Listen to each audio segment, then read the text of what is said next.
각자 개인이 새로운 시작을 하는 이 3월에 벌써 시작은 많이 되었죠. 그래서 이제 중수인 지나고 또 이제 3월 말을 향해 나아가고 있는데, 이런 시작 속에서 우리들이 이 시작이라는 것은 단지 절기 때만 일어나는 게 아니라는 것을 자각해야 되겠습니다. 새로운 시작은 아침에도, 매일 아침에도 새로운 시작이고, 그 다음에 정신없이 오전을 보냈다가 점심 먹고 그 다음에도 또 새로운 시작이 됩니다. 또 저녁 먹고 나서 또 새로운 시작이 되는 것이죠. 하루가 잠들 때까지 이제는 계속해서 새로운 시작, 이것은 계속 반복해서 일어나는 것입니다. 그런데 이런 새로운 시작을 어떤 개념으로 이해해야 되는가 하면, 뭐가 하나 끝나고 그 다음에 뭐가 또 때로 시작한다, 이런 개념으로는 이 새로운 시작의 의미를 갖기가 어렵습니다. 어떻게 생각해야 되냐면은 발전, 성장, 이런 의미를 생각해야 됩니다.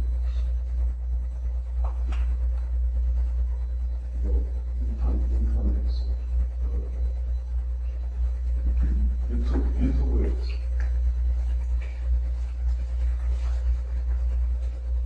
자, 그래서 우리들이 새로운 시작의 의미는 발전과 성장의 의미를 갖는데, 그것은 이전보다 더 좋아졌다 혹은 더 나아졌다, 내가 아침에 한 것보다 점심이 더 발전했다, 이런 개념이 있으면 이게 새로운 시작입니다.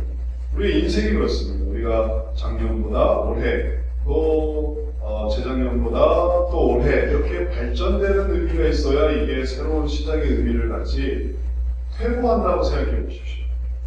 오전까지 괜찮았다가 오후에 망한다, 그럼 이건 새로운 시작이 아닙니다. 오전 오후 괜찮았는데 저녁에 생각대로 안 됐다, 그러면 이건 새로운 시작이 아닙니다. 경험조차라도 똑같은 일이 반복되더라도 경험이 쌓인다. 그 다음에 또 똑같은 기술이라도 두 번째 해보니까 더 잘 된다, 그러면 이건 새로운 시작입니다. 그래서 이 새로운 시작 속에서 우리들은 항상 기쁨을 갖게 됩니다. 소망을 갖게 됩니다. 예전에는 잘 안 되던 게 지금 된다, 혹은 또 해보니까 익숙해진다, 그러면은 그 자체가 이게 발전이 되는 것입니다. 걷는 것도 어제 걷는 것보다 오늘 좀 더 걸을 수 있다, 그럼 이건 새로운 시작입니다. 똑같이 걸어야 된다, 하는 일을 똑같이 반복한다, 이런 의미가 아닙니다. 헬스하는 분들이 어제 들었던 이 중량과 오늘 드는 중량이 좀 다르다, 그러면 그때 성취감이 느껴집니다. 항상 새로운 시작은 이렇게 상승하는 의미지, 바닥을 치고 안 된다, 못한다, 그런 개념은 새로운 시작의 의미를 가질 수가 없고 또 기쁨을 누릴 수도 없습니다. 그래서 우리들은 항상 새로운 시작의 개념을 생각할 때마다 어떤 느낌을 가져야 되냐면, 이게 성장한다, 이게 발전한다, 이게 더 좋아지고 있다, 이걸 가져야 됩니다. 그러면 그걸 계속할 수 있습니다. 날마다 새로워질 수 있습니다. 그러나 반대로 그걸 했는데 더 안 좋아진다, 또 나빠진다, 또 퇴보한다, 이런 개념이 되도록 하면 안 되고, 그리고 그렇게 되지 않도록 생각을 바꿔야만 합니다. 이게 더 좋아지고 있는 거야, 또 내가 얻는 게 있어, 실패도 그것은 성공의 어머니예요. 오늘 실패는 내일의 성공으로 가는 거예요. 오늘의 패배는 내일의 승리로 가는 것이고, 오늘의 경험은 내일의 발전으로 나아가는 것, 이런 개념으로 생각해야 항상 새로운 시작의 의미를 가질 수 있습니다. 이것이 오늘 제자들에게 중요한 것은, 예수님이 승천을 하셨습니다. 그리고 제자들이 승천 이후에 이제 다시 자기 자리로 돌아와야만 했습니다. 그런데 돌아온 곳은 어떤 곳이냐면 예수님이 없는 곳이에요. 예수님과 함께 감람원으로 갔다가 예수님을 승천하시고 그들은 이제 다시 예루살렘으로 돌아오고 있습니다. 그럼 돌아오는 예루살렘은 예수님이 없는 곳, 지도자가 없는 곳, 또 선생님이 없는 곳, 우리와 함께 하시던 그 사랑하는 예수님이 없는 곳으로의 그런 어떤 퇴보냐, 그런 게 아닙니다. 그들은 예수님이 있다가 없는 곳으로 돌아온 게 아닙니다. 그들은 어디로 갔냐면 미래로 나아갔습니다. 예수님이 다시 오실 곳, 우리가 이러고 있다가 예수님을 다시 만날 거야. 예수님이 그렇게 말씀하셨거든요. 내가 올라간 그대로 다시 올 것이다. 그러니 그들은 비어있는 곳, 공허한 곳, 그리고 허무한 곳, 그걸로 가는 게 아니었습니다. 다시 만날, 우리가 여기서 열심히 우리가 주님의 말씀을 잘 따르고 또 그렇게 행하면서 그러면서 주님을 다시 만날 거야. 그러면 그게 소망이 되는 것이죠. 그리고 그게 우리에게 보람이 되는 것이죠. 종종 우리가 뭔가 이렇게 상실감을 느낄 때가 있습니다. 특히 또 인간적인 상실감, 누군가가 세상을 떠났다든지, 그제도 저희 딸이 친구가 죽었대요. 그래서 깜짝 놀랐어요. 친구가 죽었대요. 중학교 3학년짜리 우리 딸인데, 친구가 그래서 왜 죽었니? 어떻게 중학교 3학년 여학생이 죽을 수가 있을까? 했더니 원래 폐가 좀 안 좋아요. 그래서 늘 지병으로 살고 이제 달고 다니다가 이게 최근에 폐렴이 오면서 그러면서 중환자실에 입원했다가 결국은 깨어나지 못하고 세상을 떠났다. 그러다 보니까 학교에 가니까 그 얘기를 듣고 또 자기가 친한 친구는 아니고 자기 친구의 친구예요. 근데 이 친구가 자기의 그 사랑하는 친구 중에 하루 종일 울고, 그리고 복도에 나가니까 그 아이를 알고 있던 친구들이 다 울고 있고, 그러니까 학교 분위기가 너무 안 좋았더라는 거예요.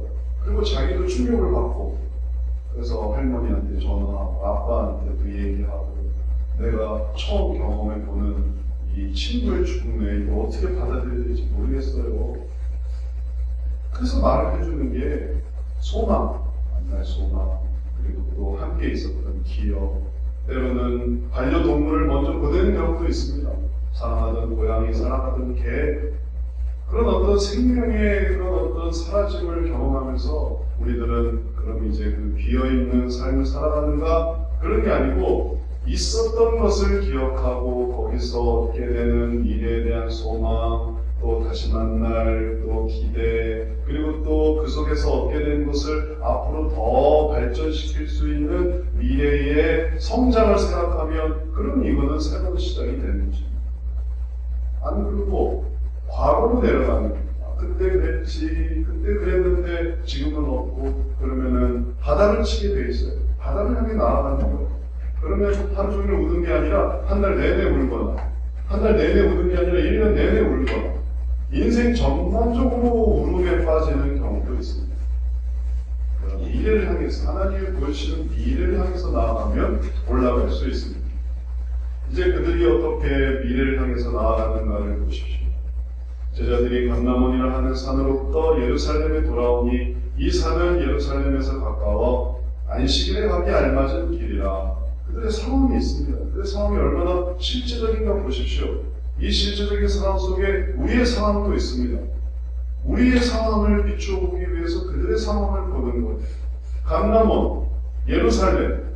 그래서 그 산은 가까워서 안식일에 가기 알맞은 길. 그래서 예수님은 이 감람원에 자주 드나드셨습니다. 감람원의 다른 말이 겟세마네예요. 겟세마네의 의미는 기름을 짠 기계라는 뜻으로 올리브 나무가 많아서 올리브로 기름을 만들거든요. 올리브 나무 열매를 짜서. 그러니까 올리브 기름을 짜는 기계가 많았어요. 그러니 그곳의 이름이 겟세마네라는 것이에요. 그래서 그 감람원이 겟세마네고, 겟세마네 동산에서 예수님이 기도하셨고, 또 십자가 달리기 전에도 기도하셨고, 제자들과 함께 가서 기도하셨고, 그곳에서 주님은 승천하셨습니다. 그곳이 바로 가까이 있어요. 예루살렘 성이 있고 바로 이쪽이 바로 겟세마네 동산입니다. 그리고 겟세마네 동산을 사진으로 보면 이렇게 펼쳐져 있습니다. 이렇게 높은 산이라기보다는 언덕처럼 돼 있어서 그곳에 올라가서 기도도 하고 또 함께 기도하고 혼자 기도하고 하나님을 묵상하는 그곳이 바로 예수님이 승천하신 곳이었습니다. 이제 이 현장감 있고 현실적이고 그리고 또 실제적이었던 이 곳에서 그들이 승천을 경험하고 나서 예수님의 이제 더 이상 지상에 계시지 않는 그 시간을 경험하면서 그들은 어쩌면 좀 당황했을 수도 있습니다. 어떻게 이런 일이 일어날 수 있을까? 그리고 어떻게 정말 하시는 말씀 그대로 이런 일이 일어날까? 그것은 그들의 생각을 넘어서는 것입니다. 처음에 예수님이 죽으셨다가 부활하셨을 때는 그들이 진짜 너무 당황하고 그리고 또 경험이 없어서 어떤 제자들은 그냥 뿔뿔 터지기도 했습니다. 엄마로 가기도 하고 그 다음에 또 갈릴리 바다로 가기도 하고 그래서 고기 잡으러 가기도 하고 더 이상 이 삶을 지속할 수 없다고 생각하기도 하고 그런데 부활하신 이후에 예수님이 부활하신 그 모습으로 엘마오 제자들도 데리고 오고 또 갈릴리 바다에서 고기 잡던 제자들도 데리고 왔을 때 그 다음에 그들은 이제 안정이 됐습니다. 정말 말씀대로 부활하셨고 주님의 말씀은 이루어지는구나.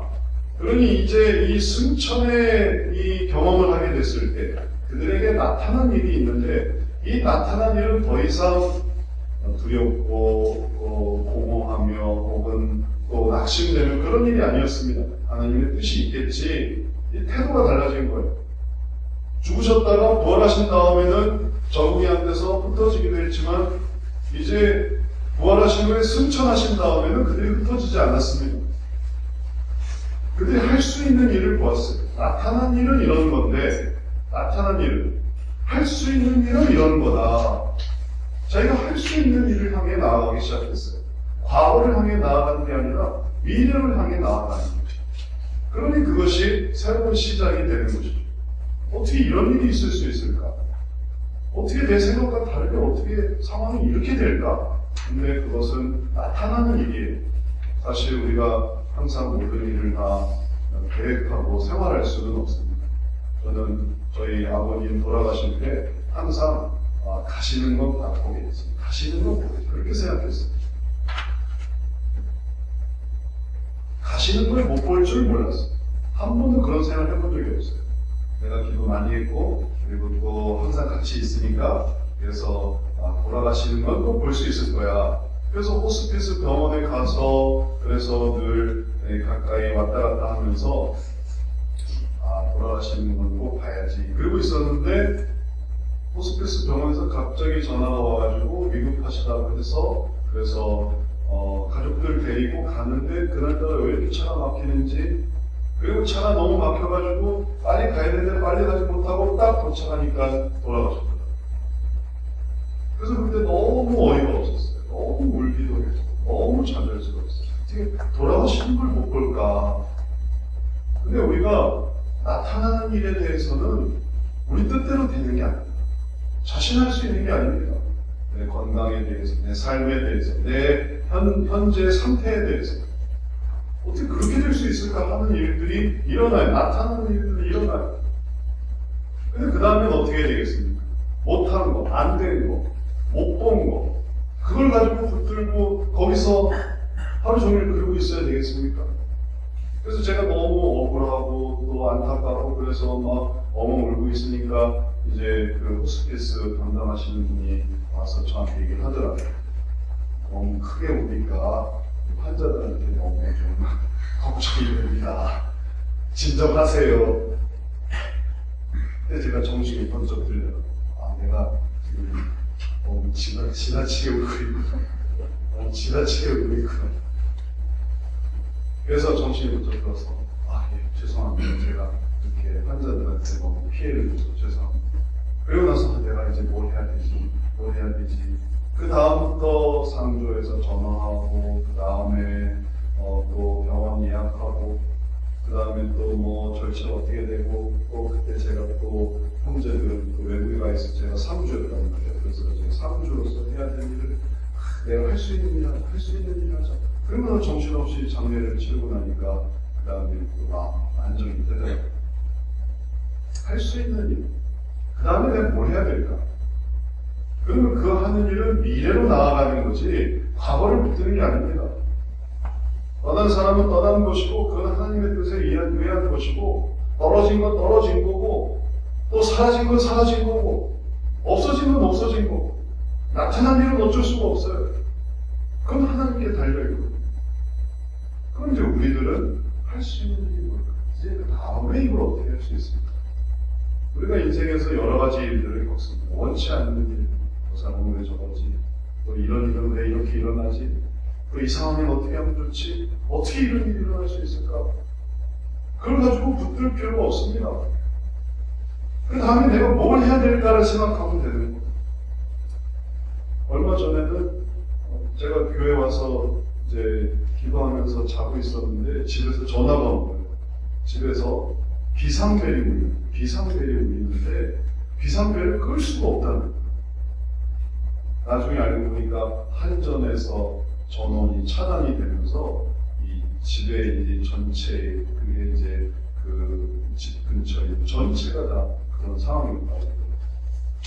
비상벨이 울리는데 이걸 어떻게 꺼야 될지 이걸 설명을 할 수가 없는 거예요. 그래서 내가 가겠다. 내가 가서 비상벨을 끌 테니까 일단은 전원을 차단하고 기다려. 그래서 얼른 다가가서 비상벨 이제 그 비상벨 끄기 어렵거든요. 비상벨 암호를 눌러야 돼요. 어쩐 오래된 기계라서 암호를 눌러야 이게 꺼져요. 그냥은 안 꺼져요. 근데 암호를 누르는 게 되게 어려워요. 그러니까는 이제 사람한테 가르쳐 줄 수가 없고. 그래서 제가 가서 암호를 누르니까 그제서야 꺼졌어요. 가면서 이거 어떻게 해야 될까 이런 생각을 했지만 내가 가서 할 수 있는 일을 해야지 하다 보니까 그거를 다행히 해서 그래서 이걸 해결했어요. 그리고 나중에 이제 그 방법을 같이 알게 됐죠. 사모한테도 비상벨을 끌 때는 이렇게 해야 된다. 위급한 일 때로는 전에는 또 우리 큰애가 엘리베이터에 갇힌 적이 있어요. 엘리베이터에 갇혔을 때 어떻게 하지? 그 다음에 이건 119를 불러야 돼. 그래서 119를 부르는 게 119 와서 소방관 출동하고 그래서 엘리베이터 갇힌 걸 문을 열고 그래서 간신히 꺼내기도 했어요.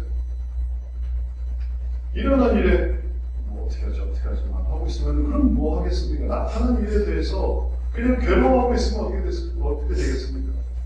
비상벨은 왜 켜지는 거야? 알람은 왜 울리는 거야? 문은 왜 잠기는 거야? 도대체 왜 이런 일은 왜 나한테 왜 생기는 거야? 그걸 한탄만 하고 있으면 어떻게 되겠습니까? 어떤 사람은 그런 일들을 경험하고 난 다음에 이런 일들이 나한테서 없어지기를 바래요. 기억에서 사라지게 되기를 바래요. 그래서 그런 것들을 묻습니다. 기억 사라지게 하는 법, 잊어버리는 법. 가다가 어떤 사람한테 욕설을 들었어요. 오늘 아주 너무 기분이 나쁜데 이거 잊어버리는 법 뭐가 있을까요? 나쁜 일을 당했습니다. 피해를 입었어요. 이거를 생각 안 나게 하는 법. 이런 거 있을까요?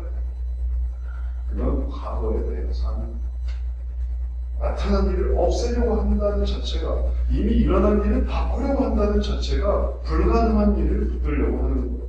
그런 공상과 상상이 얼마나 많습니까? 과거를 돌이켜서 내가 10년 전에 그것만 샀으면 내가 10년 전에 주식을 샀으면 코인을 샀으면 땅을 샀으면 그때 그거를 팔지 않고 샀으면 사지 않고 팔았으면 이를 가지 않고 저리를 갔으면 얼마나 좋았을까? 나타난 일은 나타난 일이에요. 그걸 바꿀 수가 없습니다. 왜냐하면 그건 하나님께 달려있기 때문에 인생에서 그걸 어떻게 알고 살겠습니까? 그걸 팔았어야 했을지 사였어야 했을지 그 사람을 만났어야 됐을지 그 사람을 만나지 말았어야 됐을지 이걸 어떻게 우리가 다 알면서 살아가겠어요? 이런 거는 해야 되는 이제 그 다음에 무슨 일을 할까? 미래로 나아가 과거를 붙드는 게 아닙니다. 미래로 나아가고 그래서 이제 이 경험을 가지고 그때 안 사는 것이 후회가 된다면 다음번에 사야지. 또 그때 안 만난 게 후회됐으면 다음번에 만나야지. 그때 못한 게 후회가 되면 다음번에는 또 그걸 해봐야지. 안 한 게 후회가 되면 해봐야지. 이렇게 할 때 미래를 더욱더 바라볼 수 있는 것입니다. 이 인생에서 가장 할 수 있는 유일한 그 다음에 결코 후회하지 않을 하나의 일은 하나님의 구원입니다. 나머지는 쓸데없습니다. 그러나 구원만큼은 이거보다 중요한 게 없어요. 구원 못 받는다? 이 세상에서 아무리 잘 살고 돈을 벌고 평안하고 이게 무슨 소리 있겠습니까? 심판을 합니다. 그러나 구원은 이 세상에서 어리석고 무능하고 무기력하고 부족했어도 하나님의 은혜로 내가 잘해서 그런 게 아니고요. 하나님의 은혜로 할 수 있는 유일한 것은 하나님의 은혜를 얻는 거예요. 그게 바로 구원인 거죠. 하나님의 사랑을 얻는 거, 하나님의 도우심을 얻는 거. 그것만이 우리 인생에서 가장 귀한 것이니 그걸 향해 나아가려고 하면은 가장 좋은 것이고, 이제 그 가장 좋은 것을 얻었다면 그런 방식으로 우리가 이제 미래를 바라볼 때 구원만 얻고 끝나는 게 아니지 않습니까? 구원과 함께 사랑도 얻고 희락도 얻고 화평도 얻고 기쁨도 얻고 감사도 얻고 그런 방향으로 항상 할 수 있는 일을 향해 나아가면 됩니다. 끝은 없습니다. 우리가 살아있는 한, 우리의 숨이 붙어있는 한 끝나는 건 아니에요. 이제 거기서 내가 할 수 있는 일을 하자라고 하면 나아갈 수 있습니다. 이제 그들이 어떤 일을 했는가 보십시오. 13절, 14절에 보면 들어가 그들이 유하는 다락방으로 올라가니 베드로, 요한, 야고보, 안드레와 빌립, 도마와 바들로메, 마테와 및 알페의 아들 야고보, 셀로시 시몬, 야고보의 아들 유다가 다 거기 있어 여자들과 예수의 어머니 마리아와 예수의 아우들과 더불어 마음을 같이하여 오로지 기도에 힘쓰더라. 그들은 마음을 같이하여 더불어서 마음을 같이하여 오로지 기도에 힘썼습니다. 왜냐하면 그게 하나님의 뜻이었기 때문에 그래요. 그렇게 하라고 말씀하셨습니다. 그게 바로 제자들이 했던 이 일이 예수님이 하라고 하셨던 일들이에요. 나타난 일은 예수님이 사라진 좀 허망한 일이었죠. 그러나 우리가 할 수 있는, 우리에게 주어진 일은 뭐냐면 하나님 하시는 그 일을 하는 것. 그것은 무엇이었습니까? 마음을 같이하여 힘을 합하여 기도하는데 그 기도의 목적은 뭐냐면 하나님의 약속을 기다려. 그게 하나님이 하게 하시는 일이었어요. 사도행전 1장 4절에 이전에 말씀하셨던, 승천하기 전에 말씀하셨던 게 있습니다. 사도와 함께 모이사 그들에게 분부하여 이르시되 예루살렘을 떠나지 말고 내게서 들은 아버지께서 약속하신 것을 기다리라. 기다리라. 아버지께서 약속하신 것을 기다리라.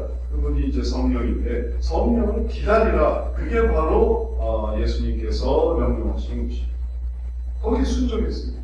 우리가 그것을 기다리자. 그것을 사모하자. 그래서 그들이 기도하면서 함께 마음을 같이 해서 모여 있었던 것입니다. 그런 목적이 없었다면 그들이 무슨 일을 했겠습니까? 그런 어떤 의지와 그런 마음의 바램이 없었다면 그들이 무슨 일을 했겠습니까? 예수님도 없고 이제 우리 세상이고 그 다음에 할 수 있는 일은 이제 누가 지금까지 잘못했나 보자 뭐 이런 것들이에요. 자, 예수님이 승천하시기 전까지 누가 이상한 말을 했고 잘못된 일을 했고 또 우리의 마음을 슬프게 했고 또 우리가 그러한 부분에 대해서 이제 좀 정리를 좀 해야 되겠다. 종종 있는 얘기 아닙니까? 내 마음에 안 드는 부분, 내 뜻에 성이 안 차는 부분, 그런 거를 이제 들들들들들들 이제 하기 시작하는 거예요.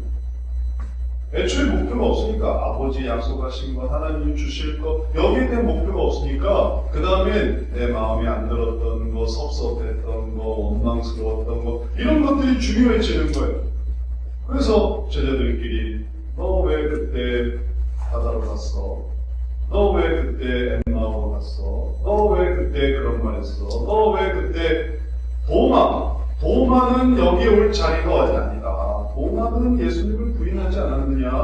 도마는 어떻게 여기 있을 수 있느냐? 여자들이 왜 이 자리에 오며, 왜 제자들 외에 사람들이 왜 120명이나 모이며, 이제 그런 거 하나하나 이제 따지기 시작한다고 해보십시오. 목표가 뭐겠습니까? 아버지 원하시는 것을, 아버지 약속하신 것을 기다리는 삶이 아니에요. 그건 뭐냐면 내가 원하는 것을 이루려고 하는 삶이죠. 그런 말을 하는 사람들부터 시작했어요. 내 기분에 안 맞고 내 취향에 안 맞고 내 기준에 안 맞고 그런 거를 바로 잡으려고 하다 보면 그러면은 우리가 마음을 다하여 기도하자가 아니라 마음이 흩어지는 거예요. 마음이 나뉘는 거예요. 내가 마음이 안 좋은 거죠. 나는 지금 그게 되게 중요한데 내가 마음을 같이 할 수가 없어요. 왜냐하면 그 사람이 그런 말을 했고 이 사람이 이런 말을 했고 이 사람이 저런 행동을 했고 그 사람과 함께 있는 자체가 싫어질 수도 있습니다. 기다림은 사라집니다. 그리고 내가 지금 당장 해야 될 일만 나오는 거죠.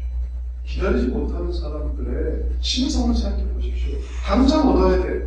난 못 기다려. 난 못 기다려. 나는 못 기다리겠어. 난 기다리는 체질이 아니야. 나는 좀 진득하게 뭐가 되기를 기다리는, 난 이런 거 제일 싫어. 난 지금 당장 먹어야 돼요. 당장 봐야 돼요. 당장 만져야 돼요. 당장 손이 줘야 돼요.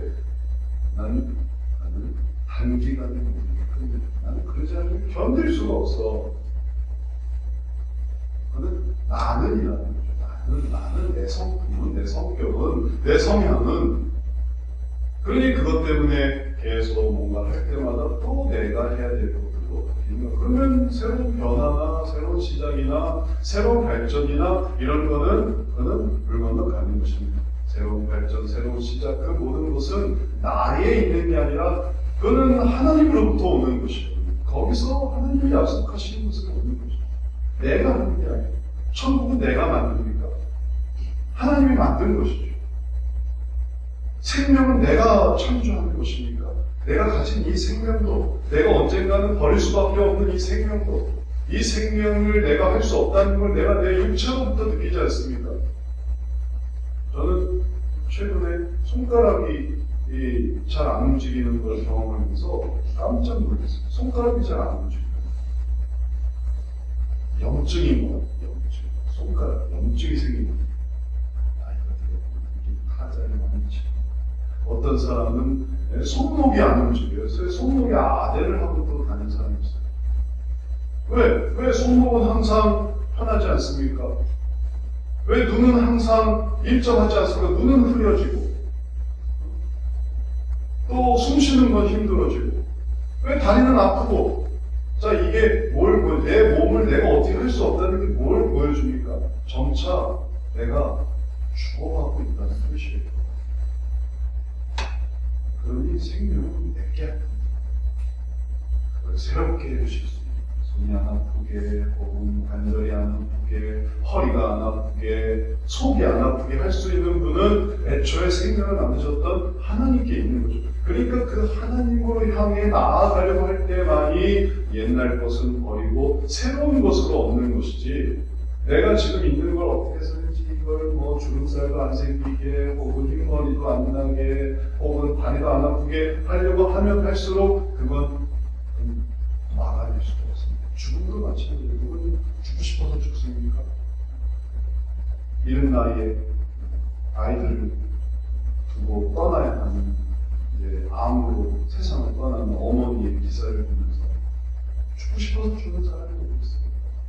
견딜 수 없으니까 죽는 거예요.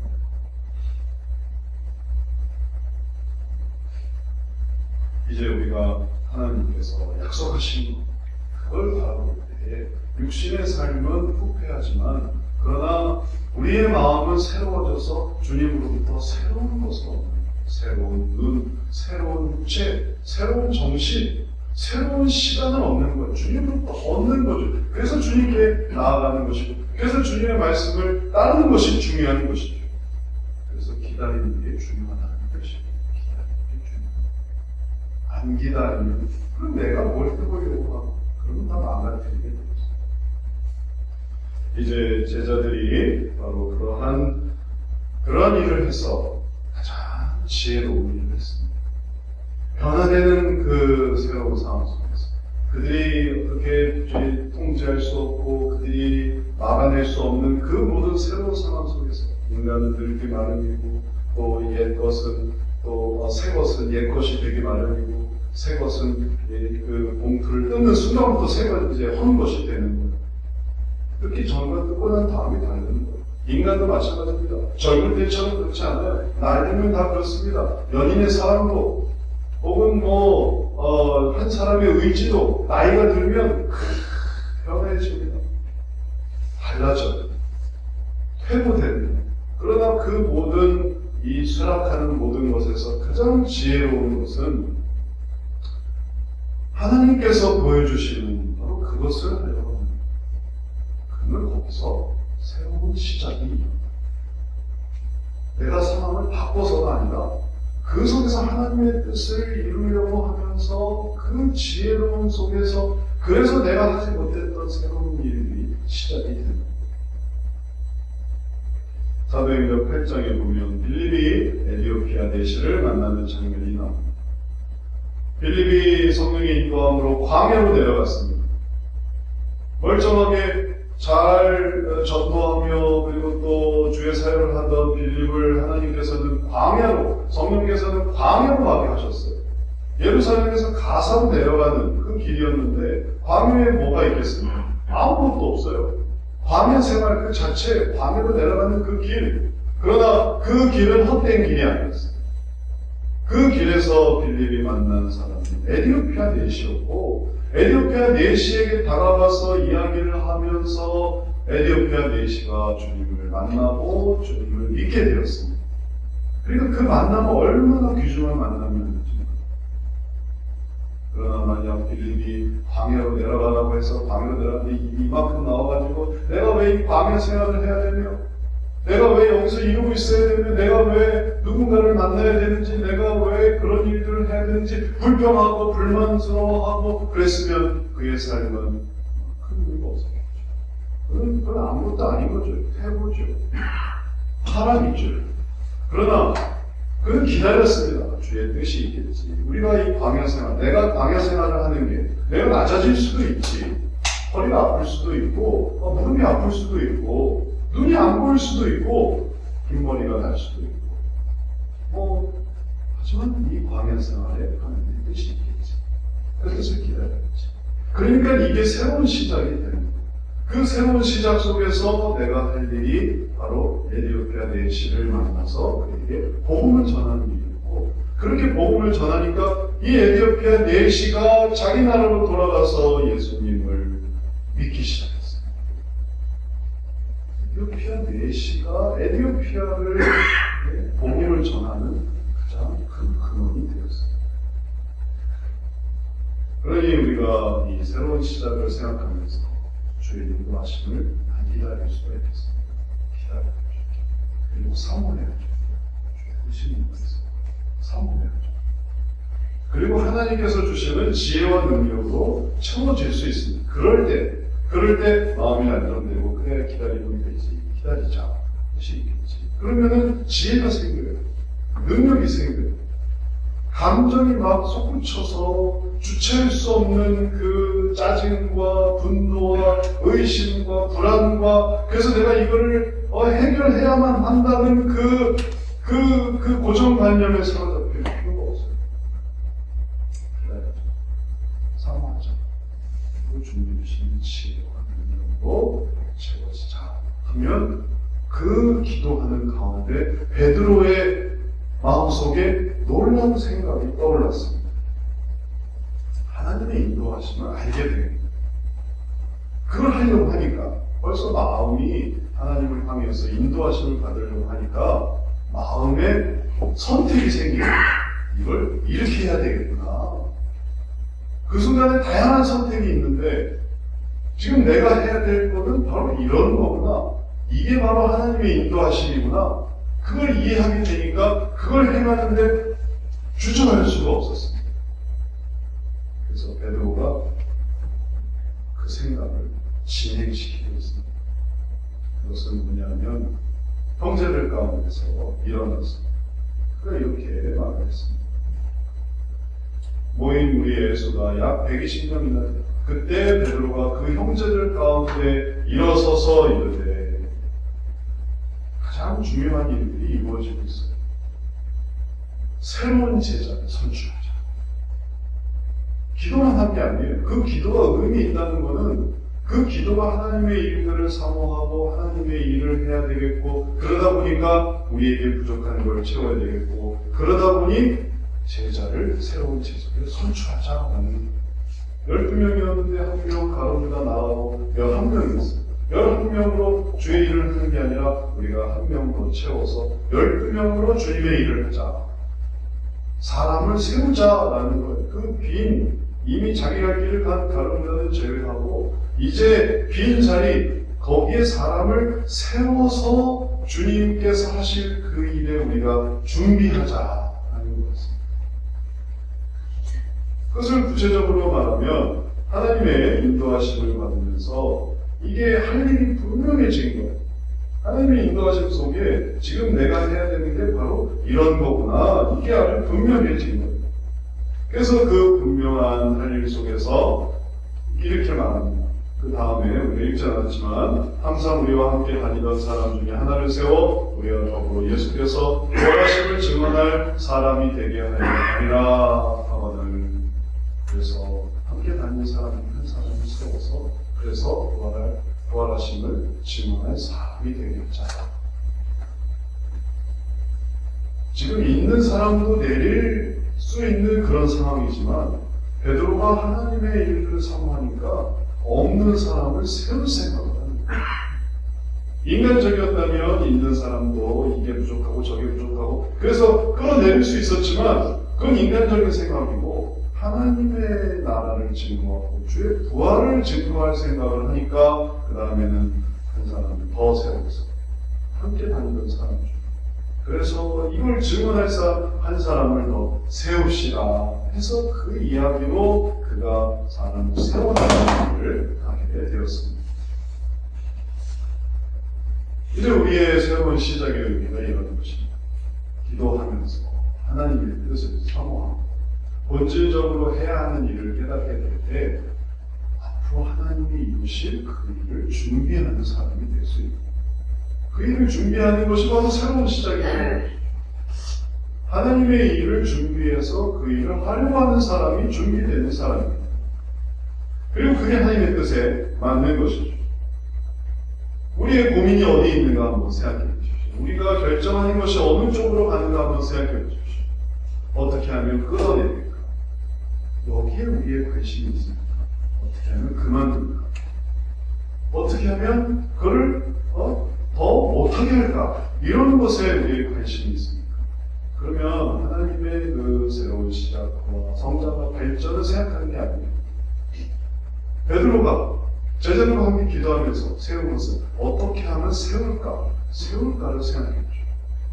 바로 이러한 관점으로 우리가 우리의 삶 속에서 어떻게 하면 이거를 새롭게 세워나갈까를 한번 생각해 보시죠.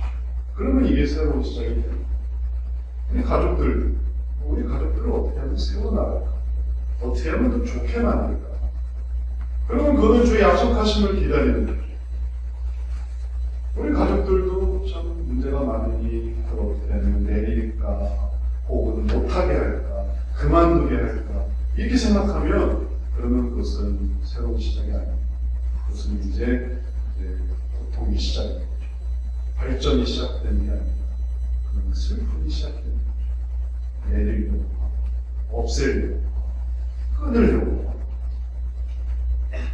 부활하심도 마찬가지입니다. 어떻게 하면 부활하심을 증언하지 못하게 할까 생각하는 게 저 사람이 부활을 증언하는 기분이 나빠요. 그러니까 그걸 못하게 하려고 어떻게 하면 그를 막을까?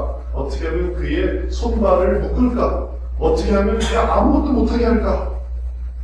그러면 노상 그것만 생각하니까 얼마나 내 마음이 안 좋겠습니까? 세게 말해, 강팍하게 말해, 모든 것에 다 족쇄를 채워야 돼. 그러면 그럴수록 주의 약속하신 도우심 이런 거는 전혀 상관없어요. 왜냐하면 부활하심을 증언하게 할까? 그래서 있는 곳에서 어떻게 하면 하나님을 나타나게 할까? 증거하게 할까? 그 나라에 연합하게 할까? 이렇게 생각하려고 할 때 우리의 마음은 미래를 향해 나아가는 것입니다. 과거에 묻혀있는 것이 아니에요. 새로운 시작은 바로 그럴 때의 의미가 있었습니다.